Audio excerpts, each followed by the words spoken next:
Hi there. Welcome to the second edition of A Young Woman's Tale by Karen Williams. Ooh, that's me. I have my diary here.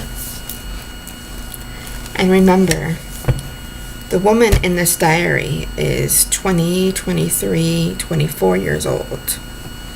She is not a fully mature human being yet and is thriving on her hormones. So this issue today, this print, is a little bit more risque than most. So 18 years or older, nobody under the age of 18. Stay at your own risk. Okay.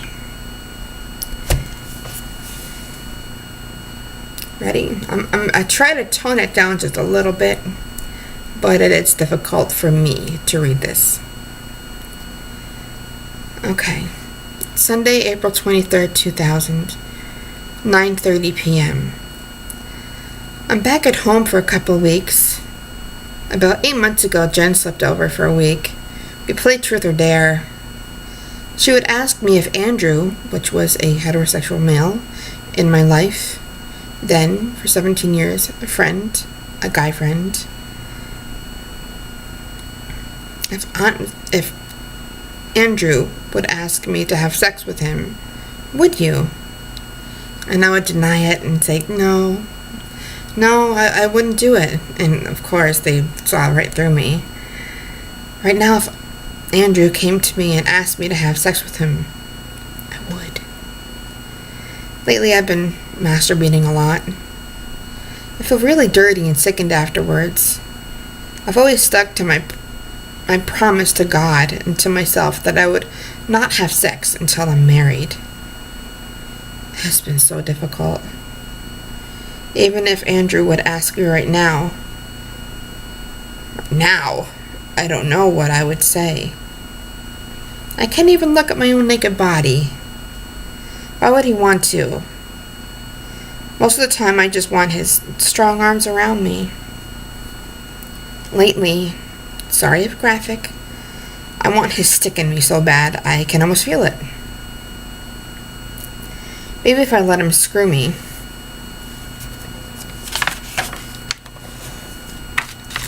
I wouldn't want to marry him.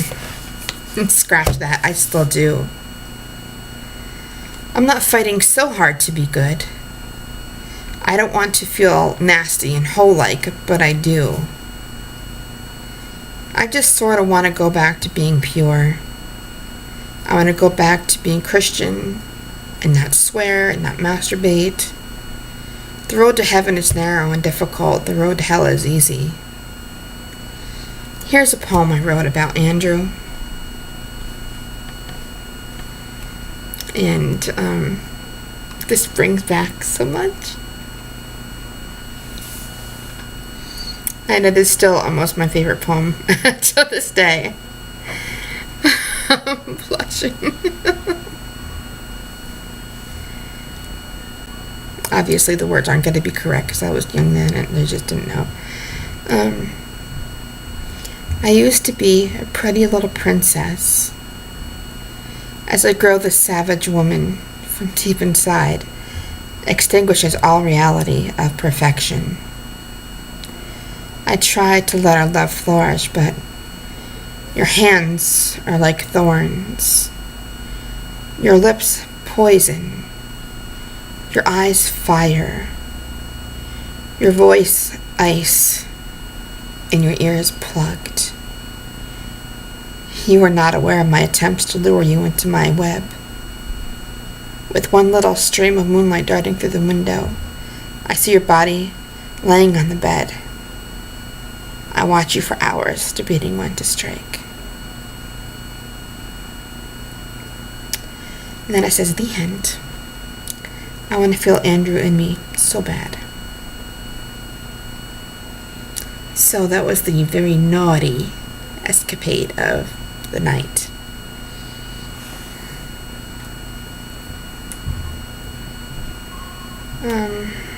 Okay.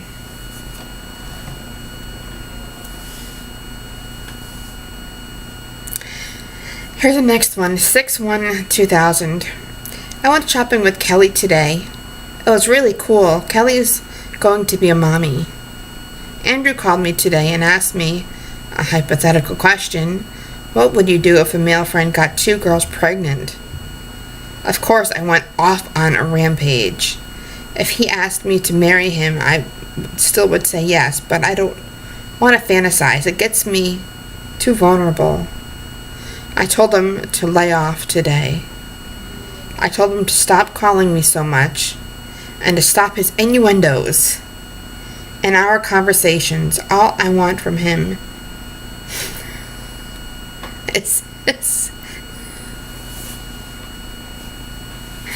his stick and body for one love-making session. Now I'm a strong, young, big, beautiful, sexual person. And I don't need Andrew, his games anymore. I'll always love him and never recover from our confusing relationship. He will always and forever be right here in the center of my heart.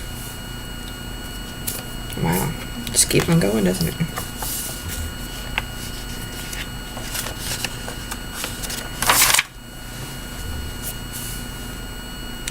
Think that I shouldn't have let him back in after we didn't talk for 2.5 months 2 years ago.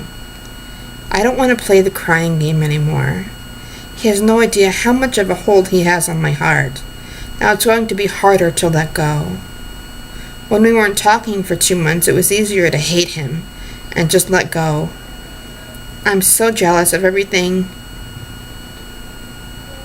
and one he has. It's not that I'm not interested in his school.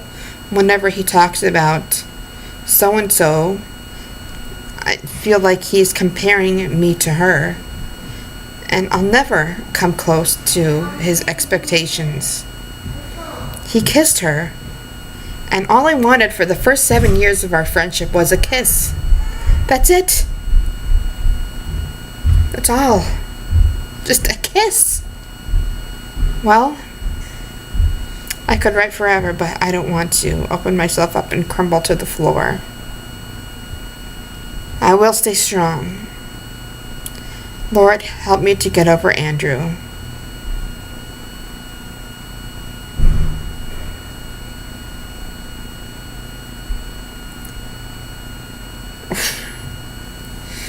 And only because it's going on with the same person, I'm going to read the next one. This is getting interesting. Thursday, 6/8/2000. 7 days later than this one. I think if I love Andrew so much, and I think he's the best person for me, just think, if God doesn't want us married, he has someone so much better for me. Could you imagine that? I couldn't ever picture loving another man more than I love Andrew. If Andrew gave me a ring made out of a twist tie, I wouldn't care as long as I had him. I could just picture me at 150 pounds. Andrew would be in a nice bubble bath with candles lit and soft music, ambiance, the mood. Flashing. It gets worse.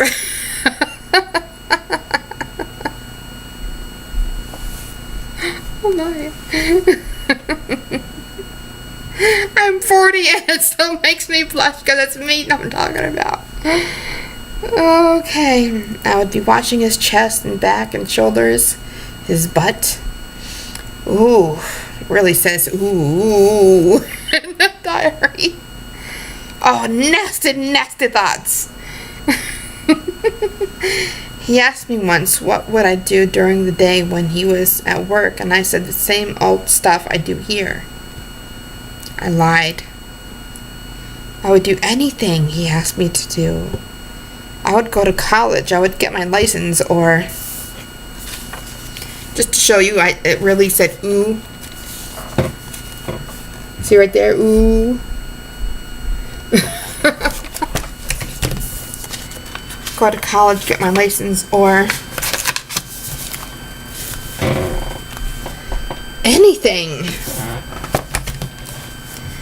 and everything. Well, to a certain extent, as far as no pervertive crap. I would be his little peasant girl.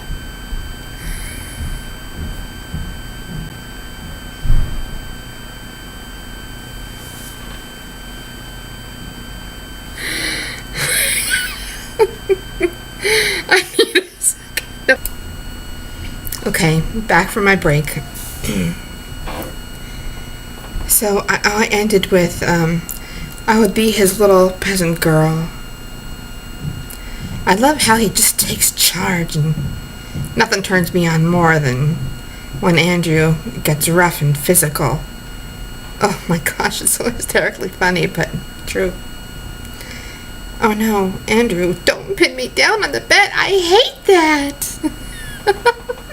Not McNasty. I am a nasty girl. I also get really aroused when Andrew tells me what to do, well, to a certain extent. It's funny God made men to take charge and be physical and made women to like it. It fits just perfect. I really want to get over Andrew. I just want him to be my boy toy.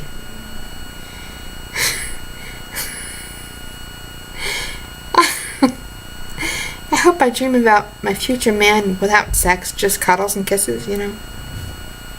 Love yourself, Karen.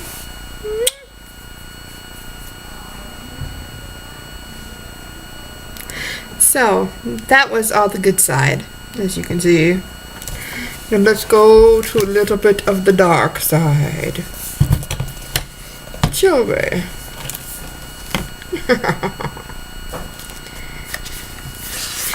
Well, I did not bargain for that.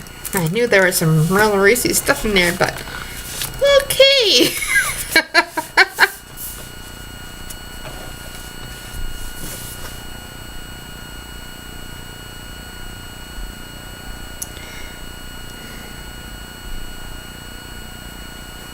Oh, I'm not reading that one. That's about my grandmother's death. I think you won't want to hear that.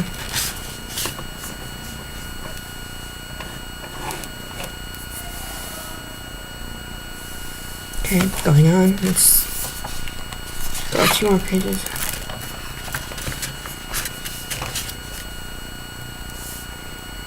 Okay. Do a little bit more. I know there's a lot of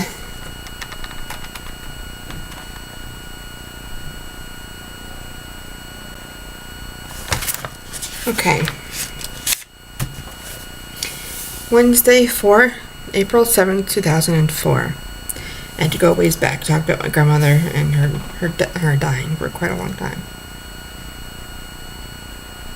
I've been in so many fights lately. I feel that they don't want me. They make me feel so alone. I really wanted to die.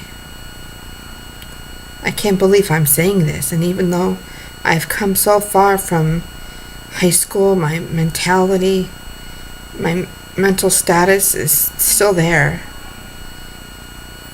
They both judge me and tell me what to do, like I'm a kid that needs saving. What pisses me off is the most is they think they can watch my niece better than I can.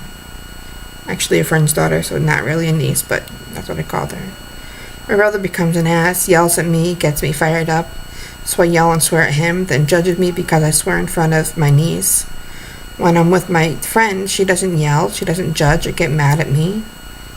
We have a mutual friendship. My mom and my brother bring me down so much when I'm in this house, such a heavy weight weighs down on me. It's like the house has something attached on the outside and it's feeding off of our good energy, feelings, and all it leaves are the guts, the bad stuff. I'm still mental after all these years, and it's hard to live and cope. Wow, that's went dark real quick. What I didn't know, that something was holding onto the house with oppression. Before I came to being a Christian, that was what that was. With this disorder in my family, I feel like I'm in a room full of people and I'm screaming and no one can hear me. I probably took that from Titanic. No one listens to me in the family besides my sister-in-law, but then again, she's not a Williams, so maybe that's why she listens. Maybe that's why I'm so sad, because my grandma did listen, and I miss her so much.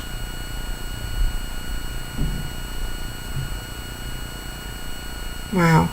It's funny how I can sink right back into it, that I just gotta say, no, I'm not gonna sink into this. I am who I am.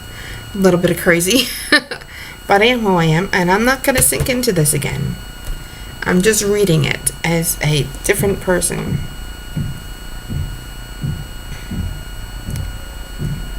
Mom says I'm self-involved, and she said, "You made dinner twice this week, so is she telling me that cooking them dinner and cleaning their crap, I will be better off and less self-involved?"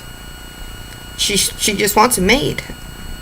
I'm calling Shrinks today and talk to someone. I'll take taxis, I don't care.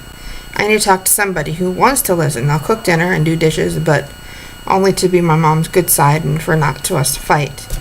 She's so manipulative. They toy with me, and it's not fair. Always 2 against 1.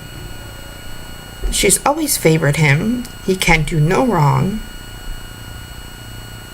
And I was always a screw up in her eyes. If they didn't like me, then why don't they help me find a place and help me get out of here?